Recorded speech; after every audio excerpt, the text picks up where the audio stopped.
Heavy metal rock. Global mind.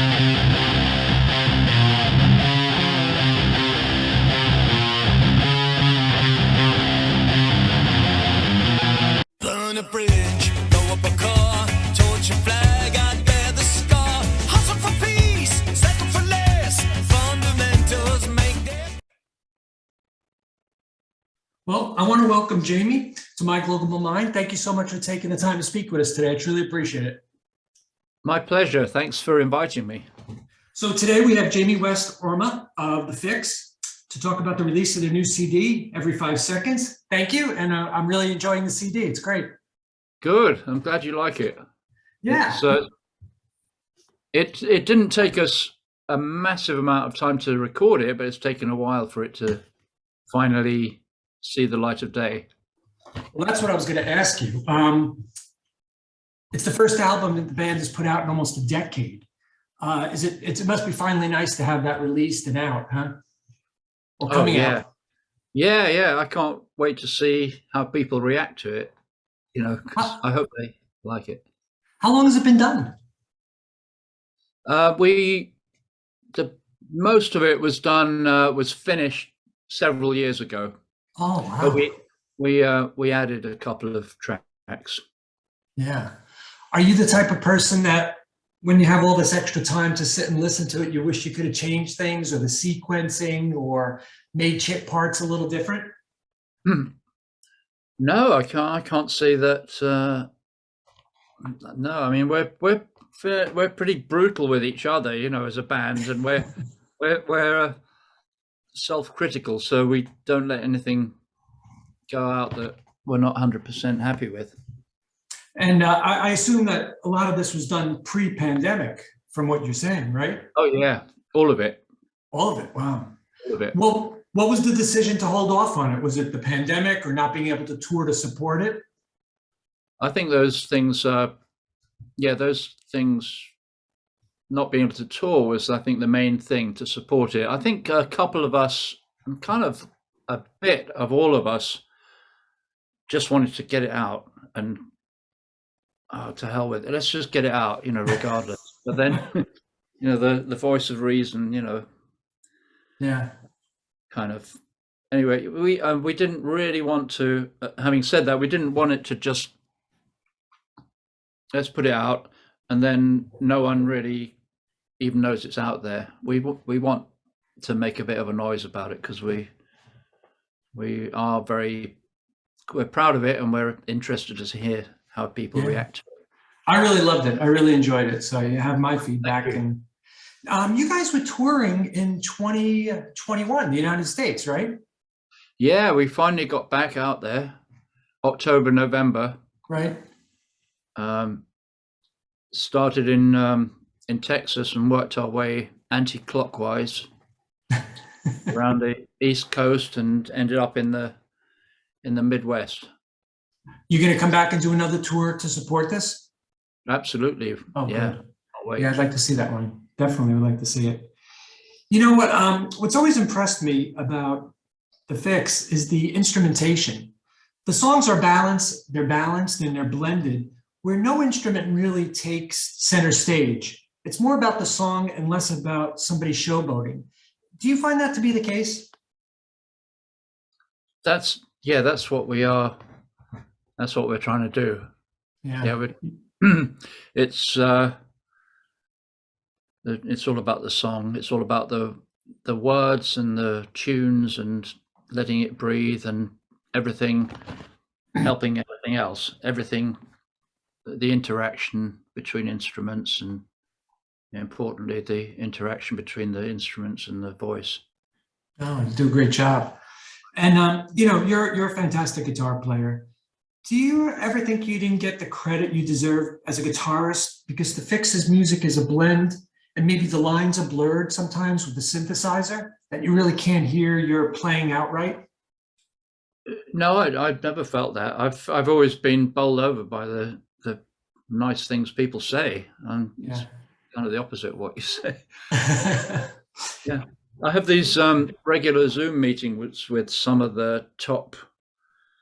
They're mostly in your country. They're some of the top players, And the first one I was invited to, I couldn't believe these guys, these names, and they were. And the thing is, I couldn't believe how interested they were in what I do. I go, what?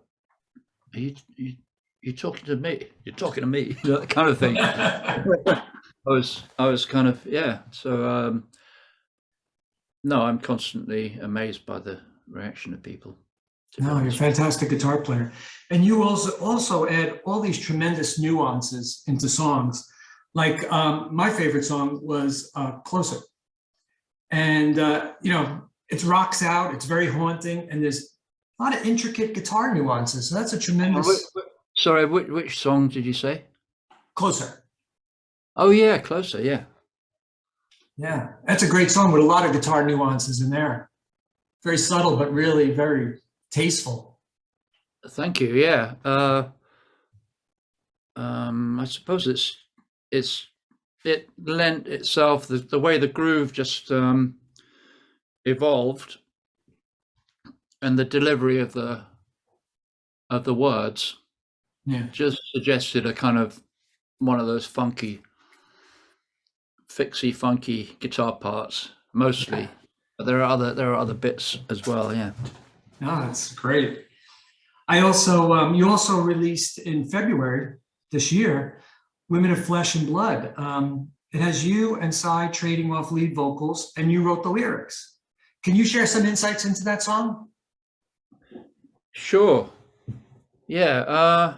Well, we were having regular rehearsals in West London for the album, and I showed up one day and I said, look, I've got this song that I've written words for it, and if any of you want to help me expand it, or just tell me if you think it's rubbish or whatever, I've got the recording of it here. I was about to press play, and they said, no, play it live and sing it live. So I went, all right. So I did, and obviously they liked it, otherwise it wouldn't be ended up on the album. Yeah. And I didn't write all the lyrics. I probably wrote most of them. Cy came to the rescue with a couple of sticky bits that I got stuck on, you know what I mean? Mm-hmm. And I remember playing the chords of the chorus, which doesn't sound like a chorus, but it's the bit that opens up the song, in a dressing room before one of our shows. And it was this thing of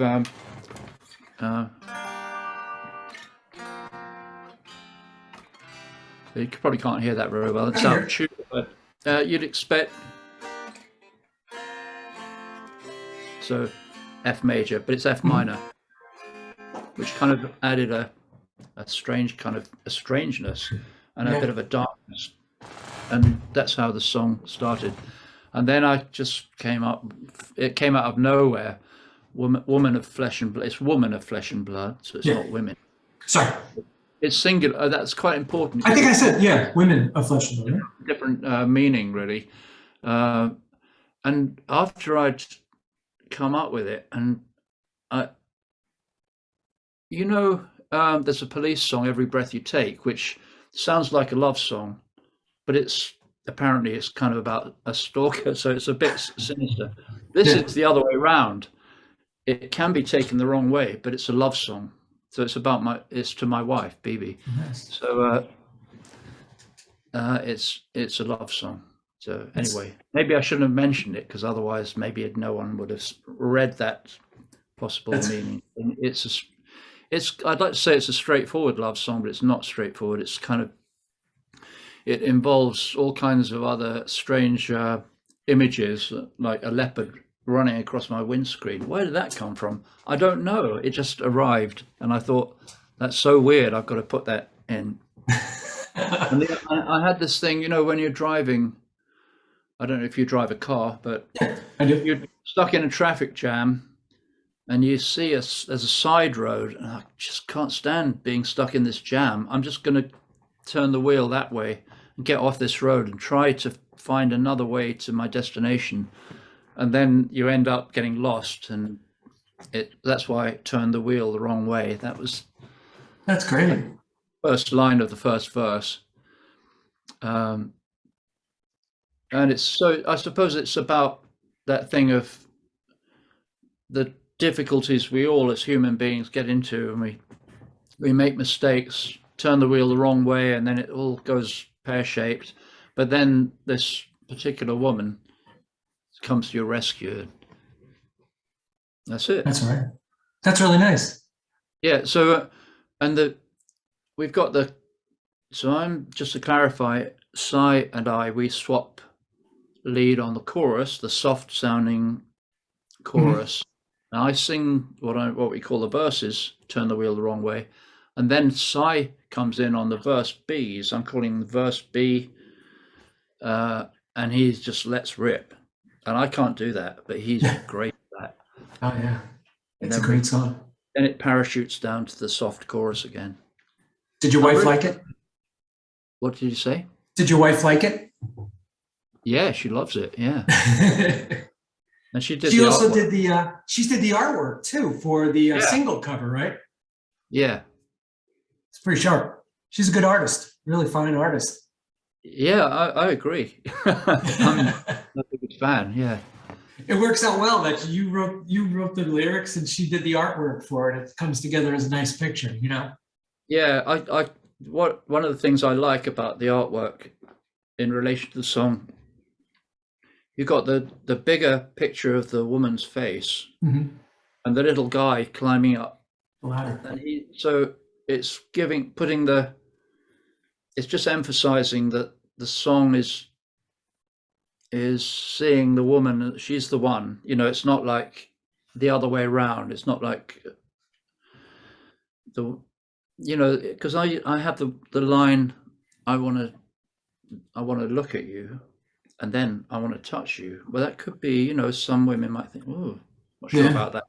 But the picture shows the woman, she's in control, you know, so it's all good. And it's kind of funny as well. There's humor in that picture.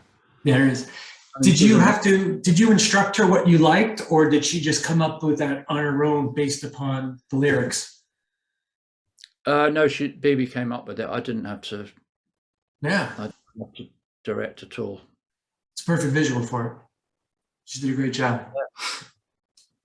Also, one of my favorite songs too was Spell. And I hear elements of the 80s new wave movement in that song back in the old days from what you guys used to do. Is that a conscious effort to add to your songs, or is it just inherently who you are when you're writing? It was instinctive. It wasn't the conscious. Nothing on that album was a conscious effort to do anything like that. It's kind of interesting I'm trying to think how that song first came across. Yeah, I don't know. I think we did a lot of, it's all about addition and subtraction, but mostly subtraction. So I would have started that one off and probably strummed on an acoustic guitar. I can't remember. So we were going, okay, how can we let the vocals, put the spotlight on the vocals, strip things away. I think that's one of the songs with not many actual chords. It's mostly riffs and bass lines and the melody implying chords. So it's although it gets more and more chordy as it builds and it's got this crescendo. And then we went, this was a conscious thing. Let's throw in a rock cliche as a joke. Down, down, boom, boom. And it was a joke, but we kept it because we kind of liked it. No, that's a great story. That is a great story. You guys, I meant to ask you, when you're writing songs, do you typically write on your own and then bring them to the rehearsal with the band, or you just go into a studio and start from ground zero? Well, one of us will usually have a germ of an idea, and start playing it, or in Si's case, singing it, or with that one song, me singing it. But usually an idea, be it a melody line, a riff, a rhythm, and that's the spark, and it'll spark things off. And we and so I think of another one, Cold, the song Cold. Mhm. We all liked it straight away when Si played it. I think he might have been playing it on keyboards, I can't remember, but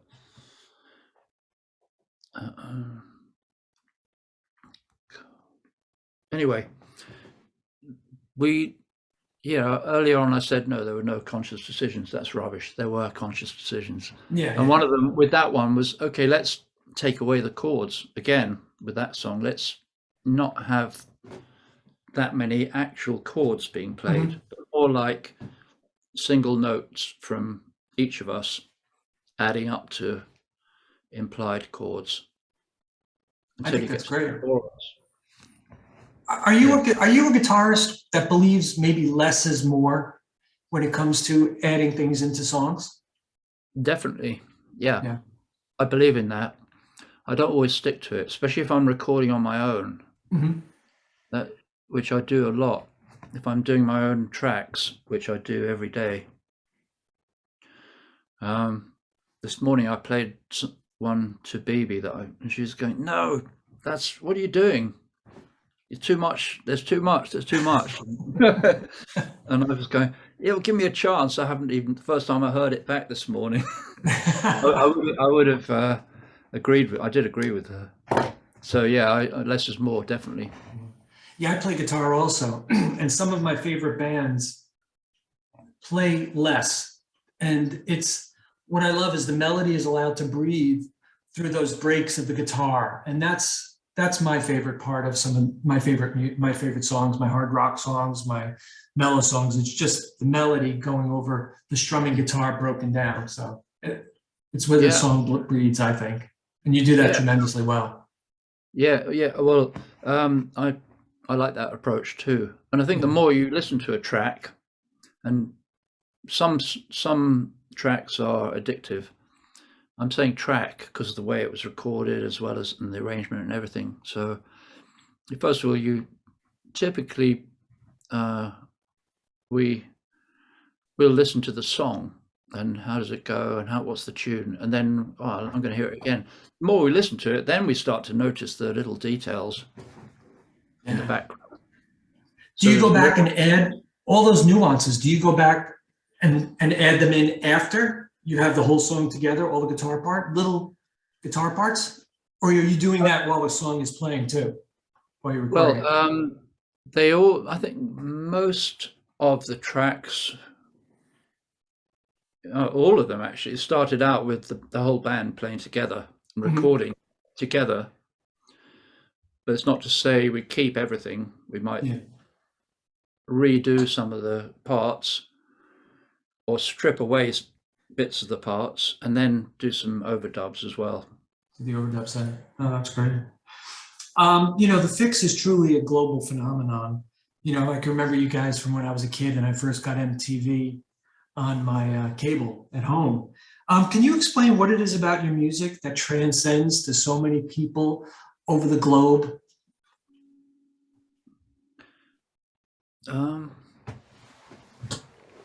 Well, I think the lyrics are, I'm not talking about I haven't done that many lyrics, but I think the lyrics and the titles just always seem relevant.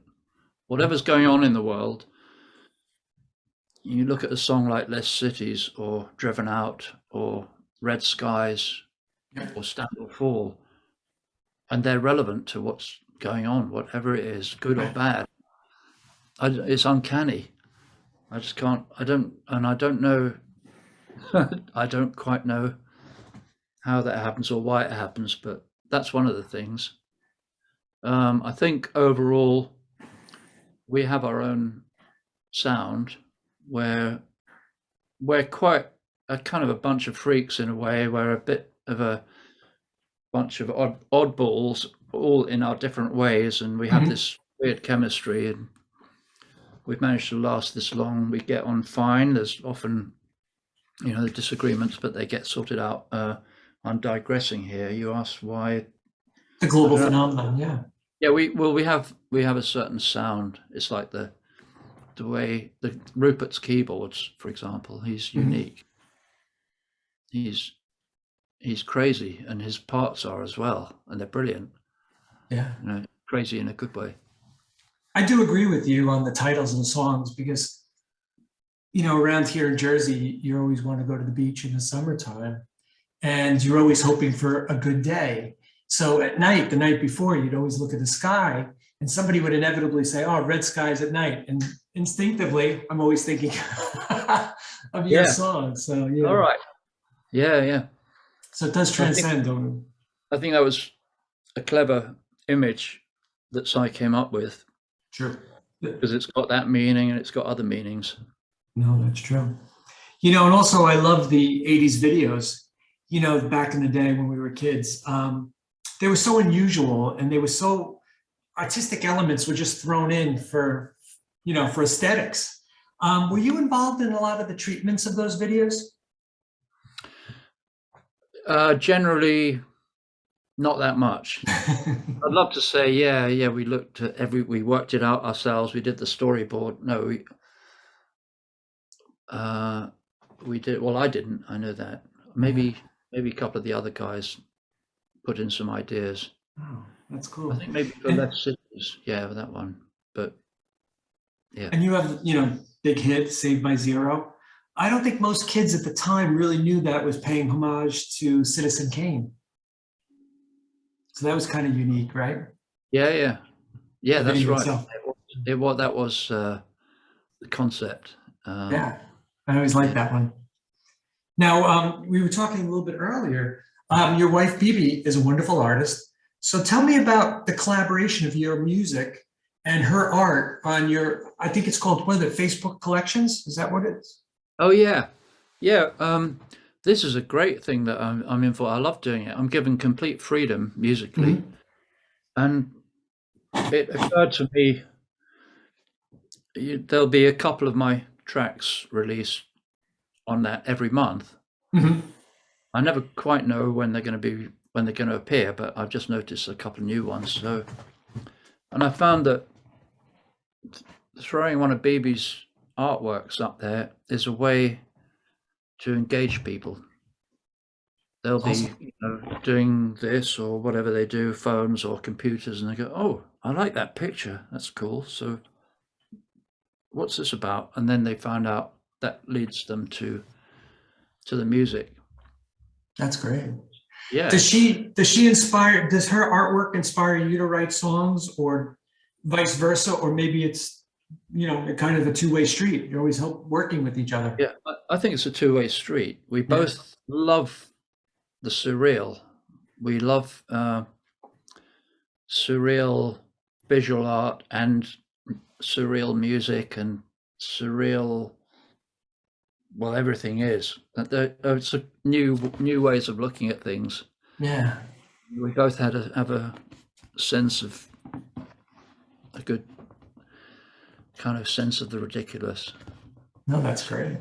She's a great artist. I do admire her. I can't paint, so I admire anybody who can.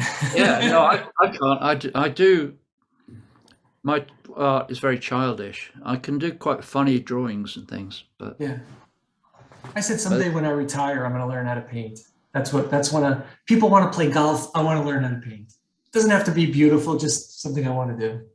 Yeah, good. Yeah, it's funny you say learn how to do it, but yeah, you can probably just do it. Okay, people that you have art students, and it's very valid. They learn about perspective and things like that. Just as at a music college, you learn about chord structure, and right. You don't necessarily need those things, but sure. Yeah. Well, I need to know where to canvas, paint, and brushes and all that. I suppose, there is. Yeah, there is a lot to learn. I do photography too, and I think I'm pretty accomplished in photography, but it took a long time to get there. to that point where I feel like Yeah. I'm doing a good job. So I could understand the painter also, you know, an artist. Yeah. I've just got into photography. I just got my first really good camera. So What'd you get? Canon. Nice. Yeah. I've been using Nikon. Early days. It's fun, right? Yeah, it's great. I do a lot of concert pictures. So when you guys come on tour, maybe I could get a pass and I could take pictures and write the review for you. Yeah, yeah. That'd be fun. Looking back on your career, is there anything, you know, you guys had a tremendous career in the 80s, but looking back on it, is there anything worth reliving over again from the 80s? Reliving, well, there's lots of things. There are a lot of great memories and it's nice to relive those memories, like whether it's playing the Fillmore West in San Francisco or the Ritz in New York, or I don't know, seeing great, I don't know, great scenery and things like that, and going around your country and going traveling in a van from West Germany into Berlin through the corridor. That was kind of, I'm very lucky. We're lucky to have had those experiences. That's fantastic. What's the biggest arena or place that you've ever played? To the most people, that is? Yeah, I actually know that. It's the Oakland Coliseum in California. Really? 80,000 people. That's huge. Yeah, it's unreal. It's surreal. It's that one where we started playing Lost Planes, and all these paper plates started flying around in the air. How they get there, whatever it is to snack on or eat. Yeah. These paper plates flying around like flying saucers. Awesome. That's one of the things you remember. Is it a little nerve-wracking going out in front of 80,000 people? Well, I thought it was going to be, but you just kind of, I don't know, you just go out there and it's so unreal. It's like an ocean of people. So you just go and you just let rip really and hope for the best. That's awesome. It can be more nerve-wracking in a way playing a smaller place, because you can see the people there in close up. Although I try and not look at people, not for just a nanosecond, just kind of keep focused. Big places, yeah, that's unreal. That's awesome. How about the opposite side of that question? Is there anything you wouldn't want to relive from the 80s? There's probably a whole lot that I wouldn't want to. I don't know. So I don't know where to start really, but that's where the song "Saved by Zero" comes into my head. Really? Saved by. I'm glad I didn't have that one more drink last night kind of experience. I wish I hadn't. That's great. Now, when you guys go back on tour, is it a lot of work to get up to speed on some of these older songs? Do you have to listen to the records again, or is it pretty much instinctive that you really don't need a lot of time? We don't have to listen to the old tracks, but we've discovered that it's a good idea to do that. You kind of get used to, on a long tour, playing songs in a certain way, and then it changes a little bit, it evolves, and it's not always a good way. Often it is in a good way. We discover new ways of playing. Say the outro to Secret Separation, that's really taken on a life of its own. But we do other, I'll play what I think is the right part, and it's kind of is, and then I listen to the track and go, it's more like that. So yeah, we do. You do, yeah. That's insightful, because a lot of bands playing some of these songs for 20, 30 years, and like you said, it evolves, and then they go back and listen to it, and it's not exactly the same. But at the same time, it made it easier to play it live, that sometimes you can't reproduce. Yeah, as long as it's better rather than worse, that's okay. Yeah, no, that's great. When do you think you'll be coming back to the US? First off, when is the album coming out? And when are you think you'll be coming back to the United States? Okay. I don't think, I don't know when's this interview going out, but we're kind of keeping it under wraps. But Okay. I don't know. I think All right, you don't have to say it. I'll follow up with, yeah, it curious won't be that insights long. on- It won't be that long. Oh, good. And the tour? Can you say when that might happen? Again, it won't be too long. It's really annoying of me, isn't it? Not. No, I get it. If there's an interview where I know it's not going to go out until later, Yeah, I'll follow up with her and see when she wants it to go live. So that's not a problem. So I don't want to. Sorry to be difficult, but No, not at all. I get it. the problem is if you announce a date and then it gets put back, then that's Yeah. not good. And I'm sure you'll be coming to New York or New Jersey. So that'll be in the queue, right? Oh yeah, definitely at some point. Good. Yeah. Good. I'll be there for that. So when Good. it does happen. Well, I just want to thank you for your time today and tell you it was a fascinating interview. It was so nice to speak with one of my heroes from back in the day that I grew up listening to. So thank you so much for taking the time. Thank you very much. Cheers, Robert. It was a great interview. Thank you. Thank you. Bye-bye. Cheers. Bye. Heavy metal rock. Global mind.